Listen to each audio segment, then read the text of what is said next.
आगे बढ़ने की शक्ति होना नहीं है। साहस आगे बढ़ने की शक्ति होना नहीं है, ये शक्ति ना होने पर भी आगे बढ़ते जाना है। शुभ प्रभात, मेरा नाम दीक्षा जोशी है और मैं कृष्णा लर्निंग अकेडमी की छात्रा हूँ। आज मैं आप सबके समक्ष वीर बाल दिवस पर अपने कुछ विचार साझा करना चाहती हूँ। वीर बाल दिवस गुरु गोबिंद सिंह जी के साहिबजादों की शहीदी के सम्मान में मनाया जाता है।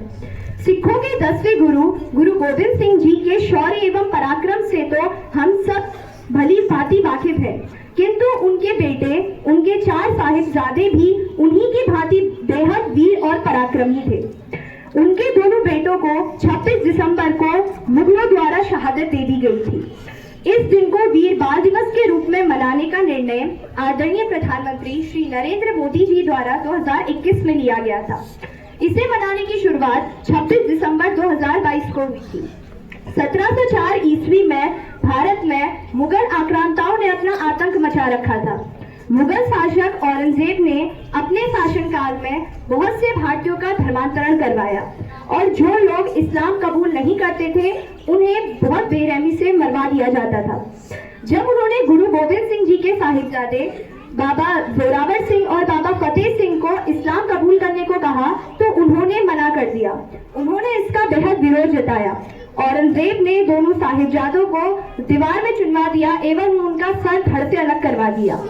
उस समय भी साहिबजादे जपजी साहब का पाठ कर रहे थे। शहादत के वक्त उनकी आयु केवल 9 और 6 वर्ष थी। इतनी कम उम्र में उन्होंने इस्लाम कबूल करने के बजाय शहादत को चुना।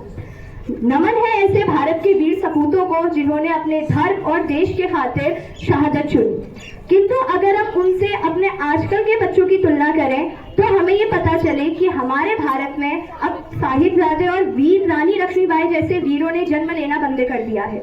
हमें उनसे ये सीखना चाहिए कि चाहे कैसी भी परिस्थिति हो, कितनी भी मुश्किल चुनौती हो, हमें कभी भी हार नहीं मानना चाहिए। गलत के सामने कभी भी नहीं झुकना चाहिए। अपने धर्म और देश के प्रति हमेशा जागरूक रहना चाहिए। मैं अंत में कुछ पंक्तियों के साथ अपनी वाणी को विराम देना चाहूंगी कि आओ मिलकर करें याद, आओ मिलकर करें याद उन 4 वीर साहिबजादों को, उन नन्हे वीर बलिदानों को जिन्होंने अपने धर्म के खातिर किया बलिदान अपने प्राणों को। 2 थे छोटे वीर उनमें, 2 थे छोटे वीर उनमें, नाम था जिनका बाबा जोरावर और फतेह सिंह। चुनवा दिया था जिनको जिंदा दीवारों में, वो थे ऐसे वीर। है नाज हमको उन वीरों पर, है नाज हमको उन वीरों पर, उन नन्हे वीर जवानों पर जिन्होंने धर्म के खातिर गंवाई अपनी जान को, जिन्होंने धर्म के खातिर गंवाई अपनी जान को। धन्यवाद, आपका दिन शुभ हो। We bow to the all 4 Sahibzade on Shahidi Divas. Their sacrifice stands as symbol of heritage and valor for Sikh. Good morning everyone, this is Amrit from Krishna Learning Academy School, today present here to deliver a speech on the topic of Shahidi Divas. So, as we all are familiar with that the Shahidi week starts from 20th of December and lasts till 27th of December.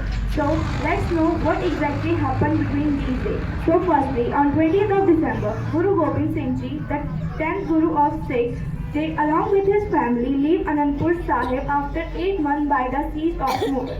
On 21st of December, Mughal break their promise and attack at Pawa Vishora at Sirsa River. Guruji's mother and his 2 youngest sons were separated. On 22 of December, the Battle of Chamkaur between Khalsa led by Guru Gobind Singh Ji and Mughal. On 23rd of December, Baba Ajit Singh Ji and Baba Jujhar Singh Ji, the 2 eldest sons of Guru Gobind Singh Ji, they both were martyred on the battlefield. On 24th of December, Shahidi of one more Sikh at the Chamkaur Ghat. On 25th of December, Bibi Sharan Kaur performed last rite at Chamkaur Shaheed where she was martyred to when the Mughal thrown her in the fire too. On 26th of December, the 2 youngest sons of Guru Gobind Singh Ji, the known as Chote Sahibzade and Mata Gujri Kaur, the mother of Guru Gobind Singh Ji, they both were locked in the Thanda Bush. And last, on 27th of December, the Chote Sahibzade, the Baba Jujhar Singh Ji and Baba Fateh Singh Ji, they both were buried alive by the Mughal emperors. Thank you so much. Have a nice day.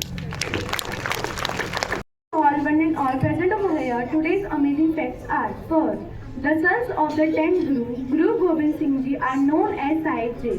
Second, the grandma reared them after they lost their mother when they were quite small. Third, when Guru Gobind Singh established the Khalsa Panth in 1699, his family resided at Anandpur. Fourth, Baba Joravar Singh and Baba Fateh Singh are referred to as younger Sahib Jis, whereas Baba Ajit Singh and Baba Johar Singh are known as older Sahib Jis. Fifth, Joravar Singh and Fateh Singh, the youngest of Guru Gobind Singh's four sons, are revered as the most sacred